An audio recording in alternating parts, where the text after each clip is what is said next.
नमस्कार, मैं रश्मि कौशिक और आप मेरे साथ देख रहे हैं एवीपी न्यूज। आज हम मौजूद हैं रिठाला विधानसभा में, जहां पर हमारे साथ हैं कांग्रेस प्रत्याशी सुशांत मिश्रा जी। आइए उनसे जानते हैं कि उनकी क्या राय है दिल्ली में इस बार के विधानसभा के चुनाव को लेकर। नमस्कार सर। नमस्कार जी। सबसे पहले मैं धन्यवाद करता हूँ अपने शीर्ष नेतृत्व का कि जो मुझे मौका दिया यहाँ पर कंटेस्ट करने का। अब दिल्ली के अंदर विधानसभा चुनाव है, इसको हम मजबूती के साथ लड़ेंगे। सर, आपको क्या लगता है जिस हिसाब से मतलब राहुल गांधी जी ने भारत जोड़ो यात्रा की, उस यात्रा का देश के युवा को क्या फायदा हुआ? देखिए, देश में जिस तरह का अन्याय हो रहा है, हर चीज के अंदर अन्याय हो रहा है, रोजगार से लेके विकास से लेके सिर्फ भ्रमित करने वाला कार्य था। तो उसी को करने के लिए, लोगों में भेदभाव हटाने के लिए, लोगों के बीच में एक मोहब्बत का पैगाम लेके भारत को जोड़ने वाली राहुल गांधी जी ने फर्स्ट भारत जोड़ो यात्रा करी। उसके बाद राहुल जी ने और जो अन्याय के खिलाफ दूसरी यात्रा करी, वो भारत जोड़ो न्याय यात्रा थी। पूरे वर्ल्ड में, इतिहास में आज तक की ऐसी यात्रा नहीं हुई। उन्होंने इस तरीके की यात्रा करी। मुझे भी मौका मिला उनके साथ चलने का, उस यात्रा से जुड़ने का। मैंने भी पूरी यात्रा कन्याकुमारी से कश्मीर तक, फिर मणिपुर से लेके गुजरात, महाराष्ट्र तक पूरी यात्रा करी साथ में। तो अच्छा, मुझे पूरे देश में जाने का, लोगों को समझने का मौका मिला। उसके बाद जब पार्टी ने के प्रति मेरा काम देख के मुझ पर विश्वास जताया, तो यहाँ मुझे लड़ने का मौका दिया। मेरे फादर यहाँ पर सन 80 में बुद्ध विहार के अंदर आए। उन्होंने बुद्ध विहार में ही, जब फेज 1 है उसके अंदर, हनुमान मंदिर गली में आके अपना मकान लिया। यूपी से, मैं उत्तर प्रदेश से बिलोंग करता हूँ। वहाँ से अम्बेडकर नगर है, अयोध्या, फैजाबाद से उनके नए जिले बने हैं। तो कोई भी यूपी और बिहार से आने वाले हमारे परिवार के लोग यहाँ पर बेसिकली कमाने की सोच से आते हैं, अपना घर चलाने, और गांव में भी जो घर परिवार है उसको चलाने के लिए आते हैं। ओके, उसमें कट मत करो, वो लिखो तो। सर, अगर बात करें कांग्रेस पार्टी में आपके संघर्ष की, तो आपने कहाँ तक क्या क्या किया है पार्टी के लिए? पार्टी में तो संघर्ष नहीं, मौका दिया है मुझे जगह जगह। पार्टी ने काम करने का मौका दिया, तो ये सोच है मेरी समाज को लेके। पार्टी के लिए नहीं, जनता के लिए। ओके सर, अगर बात करें कांग्रेस पार्टी की तरफ से आपने जनता के लिए क्या क्या संघर्ष किया है? देखिए, जनता की आवाज मैंने अपने छात्र जीवन से ही लेकर छात्रों के साथ साथ उठाने की कोशिश करी। मैं शुरू से ही NSUI के अंदर रहा, मैं पदाधिकारी रहा, दिल्ली यूनिवर्सिटी में रहा, जब ग्रेजुएशन कर रहा था उस टाइम से ही आवाज़ उठानी शुरू करी छात्रों के हितों को लेके। फिर मैं युवा कांग्रेस में आया। युवा कांग्रेस में आके भी यूथ कांग्रेस में मैं फिर जिला अध्यक्ष रहा पार्टी के अलग अलग पदों पे, स्टेट के अंदर जनरल सेक्रेटरी, वाइस प्रेसिडेंट, फिर ऑल इंडिया यूथ कांग्रेस के अंदर पहुंचा, तो मैंने पूरे देश के युवाओं की आवाज़ उठाई। फिर इसी तरीके से मुझे और अलग अलग जगह पे जहाँ जहाँ मौका मिला काम करने का, मैंने काम किया। फिर मैं ऑल इंडिया कांग्रेस कमेटी के अंदर अभी फिलहाल में भी जॉइंट सेक्रेटरी और एडमिनिस्ट्रेशन का इंचार्ज हूँ।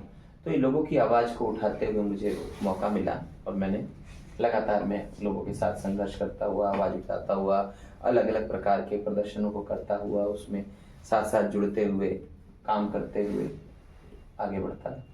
सर, आपको क्या लगता है जिस हिसाब से ये बात कही जा रही है कांग्रेस पार्टी की तरफ से कि हाथ बदलेगा हालात, ये बात कहाँ तक सही है? देखिए, पिछले 10 सालों से यहाँ पर, मैं रिठाला की साथ साथ बात करता हूँ, जो विधानसभा है जहाँ से मैं चुनाव लड़ रहा हूँ। देखिए, मुख्य हालात जो है, हालात मतलब मैं कहता हूँ कि जब सन 80 के अंदर जब मकान लिया आके, जिस तरीके की जो सुविधाएं थी वो आज भी वही है। उसके अलावा कुछ बड़ा बदलाव, कुछ नया कार्य यहाँ पर हुआ नहीं है। सर, युवाओं को आप मेरे को क्वेश्चन,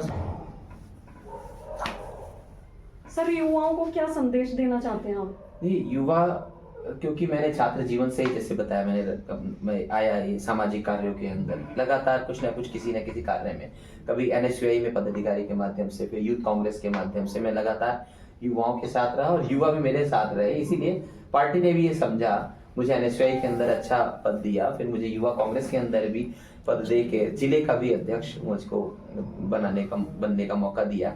तो मैं युवाओं का, लेकिन आज युवाओं को लेके बड़ी समस्या है कि युवा आज की डेट में बेरोजगारी बहुत चरम सीमा पर है, रोजगार अवेलेबल नहीं है। बेरोजगारी का आलम ये है कि आप देखिए कि मोस्टली हमारा जो युवा है वो अच्छा खासा पढ़ने लिखने के बाद भी बड़े छोटे छोटे कार्य जैसे स्विगी, जोमेटो सप्लाई के काम में ही लगा हुआ है। अब इतना पढ़ लिखने के बाद उसकी फ्यूचर में तरक्की होगी कैसे? आज भी वो जो सप्लाई कर रहा है कल भी वो सप्लाई करेगा, डिलीवरी करेगा। एक डिलीवरी बॉय ही एक रोजगार का माध्यम बना हुआ है उससे। लेकिन हम जो बेरोजगार है उसकी काबिलियत को हम खत्म कर रहे हैं। वो एक साल में जो डिलीवरी कर रहा है वही अगले साल करेगा, उससे अगले साल करेगा। उसके अंदर काबिलियत आएगी कहाँ से? अगर वो किसी मार्केट में घुसता है या आप सॉफ्टवेयर, कंप्यूटर्स या कोई स्किल डेवलप होती है तो उसकी एक्सपीरियंस से धीरे धीरे वो चीजें निकलती जाएंगी। तो आपको क्या लगता है कि डिलीवरी के अंदर क्या एक्सपीरियंस होगा उसको? वो एक डिलीवरी बॉय, मैक्सिमम जहां से मैं बिलोंग करता हूँ वहां पर हम लोगों के साथ संघर्ष करते हुए हुआ है। तो उसको रोजगार का आज की डेट में कोई माध्यम नहीं। अगर रोजगार का माध्यम नहीं है तो वो और गलत रास्तों पे भी जाता है। तो सबसे पहले अगर हमें युवाओं को उठाना है तो उनको अच्छी शिक्षा या कोई स्किल डेवलपमेंट का, मुझे लगता है एक भी हमारी विधानसभा के अंदर स्किल डेवलपमेंट को लेके कोई प्रोग्राम, कोई अवेयरनेस आज तक चलाई ही नहीं गई। एक विधायक एक बहुत बड़ी चीज है, बहुत बड़ा पद है। इसको लेकर चलाने से पहले आदमी को सोचना चाहिए कि वो कार्य क्या क्या कर सकता है, किस रास्ते पे जा सकता है। एक मुख्यमंत्री जो बनता है राज्य का वो भी एक विधायक होता है, विधायक के बाद ही उसका वो मुख्यमंत्री बनता है। तो वो हर राज्य के हर चीजों में इन्वॉल्व हो सकता है। चीफ सेक्रेटरी से लेके जो आपका डिप्टी कमिश्नर है या कमिश्नर है उसके साथ उसका लेन देन, बातचीत, आना जाना होता है। तो उसको लाके उसको कहीं ना कहीं बेरोजगारों के साथ भी बैठाना चाहिए, उसको कहीं ना कहीं बेरोजगारों को भी साथ में इन्वॉल्व करना चाहिए और रोजगार के नए अवसर को देना चाहिए। सर, अगर बात करें रिठाला विधानसभा की तो यहाँ की जनता से कैसा समर्थन मिल रहा है आपको? देखिए, रिठाला की जनता के साथ, रिठाला विधानसभा की जनता के साथ मेरा लगातार तालमेल रहा। मैं लगातार यहीं रहा। मेरे सारे युवा साथी अभी भी जो भी बाहर हैं, अंदर हैं, बैठे हुए हैं, सब यहीं के मेरे युवा साथी।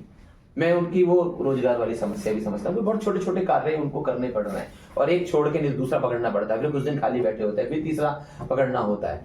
अब उसके अलावा एक भी कार्य ऐसा नहीं है जो कि यहाँ पर 10 साल से जीते हुए विधायक या उससे पहले वाले विधायक को ये बोल सके कि हमने किया।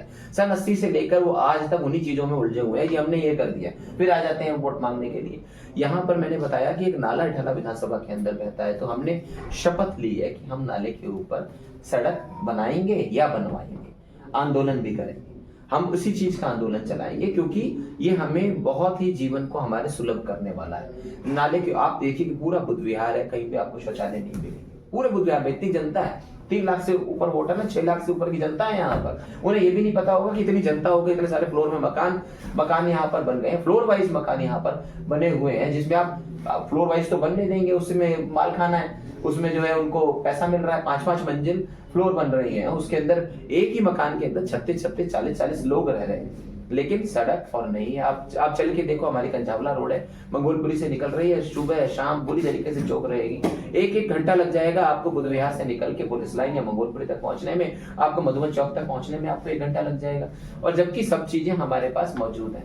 तो मेरी ये सोच है कि कंझावला रोड से नाला निकलता है जो कि अभी टूट गया, लोगों को जान मान की हानि हो रही है बुरी तरीके से। नाले के बीच में जो नाला बहता है उसके ऊपर अगर सड़क बनेगी, 300 फीट से ऊपर की जगह है वो, अगर उसके ऊपर सड़क बन जाएगी, नाला छोटा सा है बीच में, आसपास जगह भी है हमारे पास, और विधायक का दिल्ली को लेके कार्य यही होता है। इसके अलावा क्या कार्य करेगा क्या विधायक? और सबसे बड़ी बात यह है कि क्या बुद्ध विहार की जनता टैक्स नहीं देती? विजय विहार की जनता टैक्स नहीं देती? फेज 2 की जनता टैक्स नहीं देती? क्या रिठाला की जनता टैक्स नहीं देती? क्या रोहिणी के लोग जो यहाँ पे हैं, इतनी बड़ी मार्केट बनी हुई है, बुद्ध विहार की मेन मार्केट, पता नहीं कहाँ तक, कंझावला तक का, आगे हरियाणा तक का आदमी कस्टमर वहां पर आता है। बुद्ध विहार के लोग वहां पर व्यापार करते हैं, करोड़ों रुपए का टैक्स देते हैं। और टैक्स आपको पता है कैसे देते हैं? किसी से भी पूछो, टैक्स 2 भागों में विभाजित होता है। जीएसटी वो देते हैं तो आधा जीएसटी स्टेट गवर्नमेंट के पास जाता है, आधा जीएसटी सेंट्रल गवर्नमेंट के पास जाता है। जैसे ही टैक्स आता है 18% का, 100 रुपए में 18 रुपए सीधा ले जाते हैं, 9 रुपए बड़े सिस्टम से बढ़ जाता है। तो ये जो बुद्ध विहार में यहाँ पे काम क्यों नहीं करते? सेक्टर 24 के अंदर नाले के ऊपर सड़क बन गई, यहाँ क्यों नहीं बन सकती? शौचालय मार्केट इतनी बड़ी बनी हुई है, एक शौचालय दिखा दे, वो शौचालय बना हुआ है। अगर 300 फीट का नाला है भाई, उसके ऊपर साइड में आप ट्रैक बना के पार्क बना सकते हो, शौचालय बना सकते हो। आप रेडी पटरी वाले हैं, जो लोग हमारे बेरोजगार हैं और पढ़े लिखे हुए भी नहीं है, उनको रोजगार देने के माध्यम से ये पुलिस और एमसीडी या बाकी सारे लोग करप्शन करते हैं, उस नाम पे उनसे 3-3, 4-4 हजार रुपए ले जाते हैं। आप नाले के ऊपर नाले के ऊपर आप रेडी पटरी के लिए आप खोखे बना दो, खोमचे बना लो, कितना पैसा लगना है उसमें? 15-15 हजार, 20-20 हजार रुपए लेना है, वो भी आप ले लो उनसे, रेवेन्यू भी ले लो आप उनसे बोलो कि आपको अप्लाई करते हुए 20-20 हजार रुपए देने हैं, वो बेचारे वो भी 20-20 हजार रुपए भी दे देंगे, आपको मंथली भी दे देंगे, और एक बहुत शानदार आपको स्थान भी मिल जाएगा जहां पे आप रेडी पटरी वालों को स्थान दे सकते हो। वॉक करने के लिए, चलने के लिए बड़े हैं, बुजुर्ग हैं, दिन रात अपने घर में बैठे हैं, एक 25 गज की 50 गज की फ्लोर में अटके हुए हैं, उनको कम से कम एक स्थान मिल जाएगा वॉक करने के लिए। सेक्टर 10 आपने रोहिणी वाला देखा होगा, दुनिया भर के पार्क हैं, जमानी पार्क इतना बड़ा बना हुआ है, उस रोड को आप जाके देखो, दोनों तरफ वॉक करने के लिए ट्रैक बना हुआ है। भाई बुद्ध विहार में क्यों नहीं बनाते हो ये? आप तुरंत कह देते हो कि यहाँ के एमएलए साहब के जगह नहीं है, वो बुद्ध विहार में कहां से बनाए, कच्ची कॉलोनी है जी। अरे भाई सारा टैक्स जब लेना होता है तब तो आप जो है आ जाओगे कि लो जी टैक्स सारा जीएसटी लेगा। टैक्स ले कौन रहा है? सरकार। चुन के कहा भेजा है आपको? दिल्ली सरकार में स्थापित कौन हो? आप स्थापित हो। फिर आप इस बात का क्वेश्चन कैसे कर सकते हो जनता से?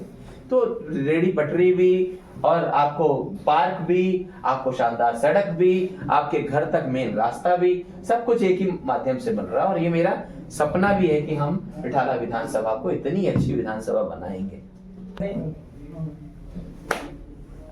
सर अभी जो आपने वजह बताई हैं, वो वजह क्या कारण है? ये जनता की कमी है या सरकार की कमी है, किसकी कमी है? देखिए, सबसे पहले तो मौजूदा सरकार की कमी है ही है। आज भी वो सरकार में है, अभी नोटिफिकेशन लागू नहीं हुआ है। आज भी वो लोग चाहे ना अभी 16 सड़क का काम चालू करा दो, झूठ और फरेब की राजनीति को बंद करो। आप 2100 की बात करते हो, मैं कहता हूं आज 1100 रुपए देना शुरू कर दो। आप आज ही क्यों नहीं शुरू कर देते? आपको आज ही शुरू कर देना चाहिए ना। आज तो आप पावर में हो, आप 2100 की बात कर रहे हो, रजिस्ट्रेशन कर रहे हो। आप देखो ना, फ्री में बैंक अकाउंट खोलने के लिए सारे बैंक वाले बैठे हुए हैं, आप साथ ही रजिस्ट्रेशन करो, बैंक खोलो, अगले दिन पैसा ट्रांसफर कराना शुरू कर दो, आपको जब पैसा ट्रांसफर करना है तो। लेकिन आप क्षेत्र के बारे में सोचो तो सही। देखो, उसके बाद विधायक, इसके लिए विधायक जो है 100% जिम्मेदार होता है। विधायक को यहाँ पर चुन के भेजा है। पिछले 10 साल से यहाँ से आम आदमी पार्टी के विधायक साहब हैं, उनको जनता ने चुन के भेजा है। अरे भैया, ये मुद्दा तो उठाओ।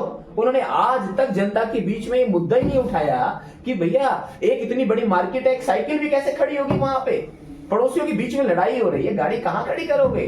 जनता आ रही है, बहनें घूम रही हैं, माएं घूम रही हैं, वॉशरूम कहाँ जाएंगी? कहाँ करेंगे? शौचालय एक भी नहीं है। घर शादियां हो रही हैं, लोगों के घर में फंक्शन हो रहे हैं, प्रोग्राम हो रहे हैं, एक रिश्तेदार घर में आ जाए, गाड़ी उसकी खड़ी कराने के लिए घर वाला परेशान होता है कि बाहर कौन सी रोड पे गाड़ी जाके खड़ी कराएगा। अरे भैया, इतना बड़ा चौड़ा नाला आपके पास, नाले के आसपास जगह है, उस पर सड़क बनवाओ, पार्किंग बनवाओ, आप उसके ऊपर बाकी सारे कार्य करवाओगे, आपके पास जगह ही जगह है। तो सब विधायक और जो आम आदमी पार्टी का है वो जिम्मेदारी है। साथ ही ये विचार उनके पास भी नहीं आया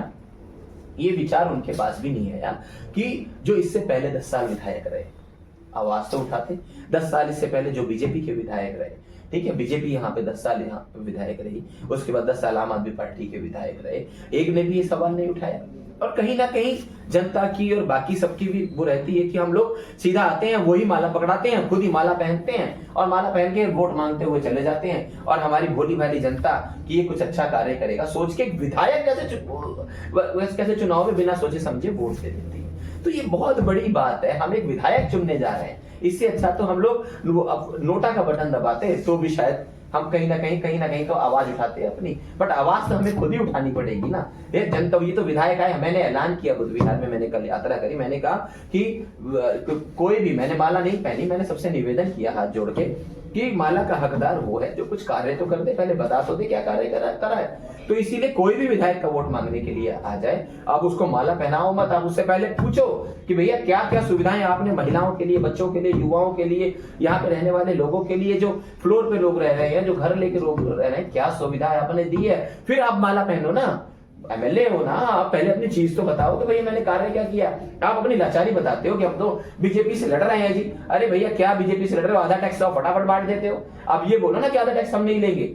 हर बिल के अंदर, हर चीज के अंदर आपने ये माइक लिया है, प्लास्टिक लिया है, ये पेन रखा है, ये कॉपी रखा है, हर चीज के अंदर टैक्स आधा आधा बढ़ जाता है और वो आप हम ही से टैक्स ले रहे हो और सुविधा क्या दे रहे हो। ठीक है, सेक्टर 17 के अंदर फ्लैट्स हैं, जनता फ्लैट्स हैं, फ्लैट भी फ्लोर के हिसाब से बिक रहे हैं, स्टैंप ड्यूटी तो ले लो ना। आप भी तो बिकवा रहे हो, आप बिकवा रहे हो तो इसके अंदर आपको टैक्स ले रहे हो। आप प्लीज बैठो।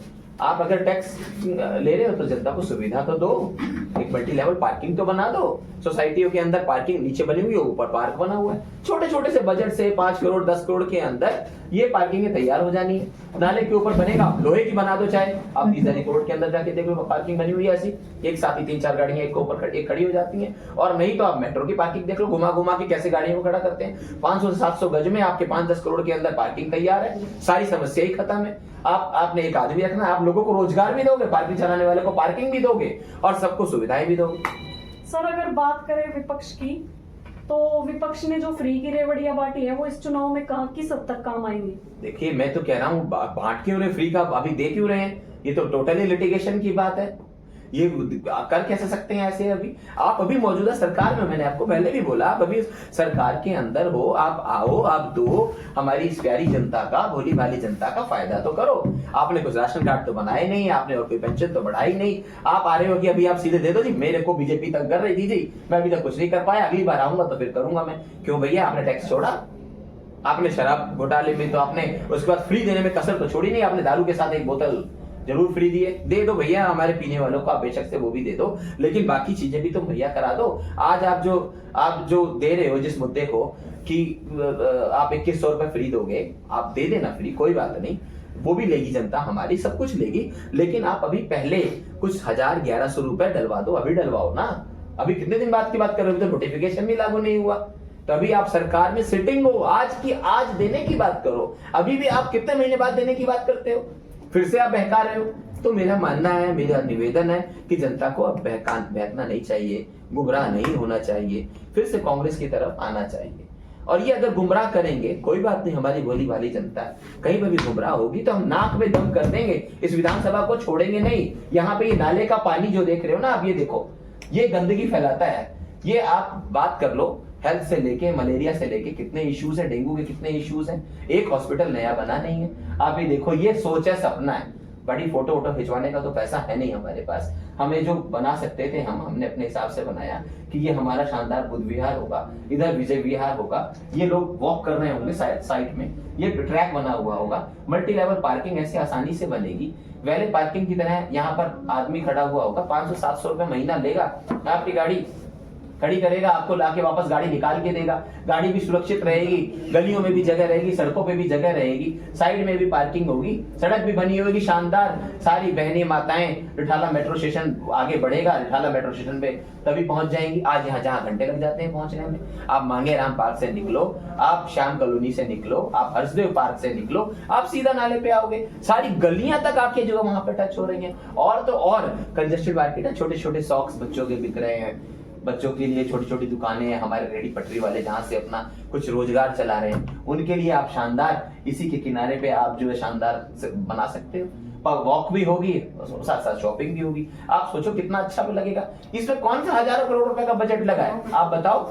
इसमें क्या छोटा सा नाला है, और जो सेक्टर 24 के अंदर नाले पे सड़क बन गई है, तो यहाँ बनाने में हर्ज क्या है? मेरा बार बार निवेदन है, हम तो इस बात का भी आंदोलन करेंगे कि भैया ये टैक्स लेना भी बंद करो, टैक्स लेना भी बंद करो। मूर्ख बना के आपने दुकानदारों के बिल देख लो, बिजली के कितने आ रहे हैं। आज जल बोर्ड किसके पास आता है?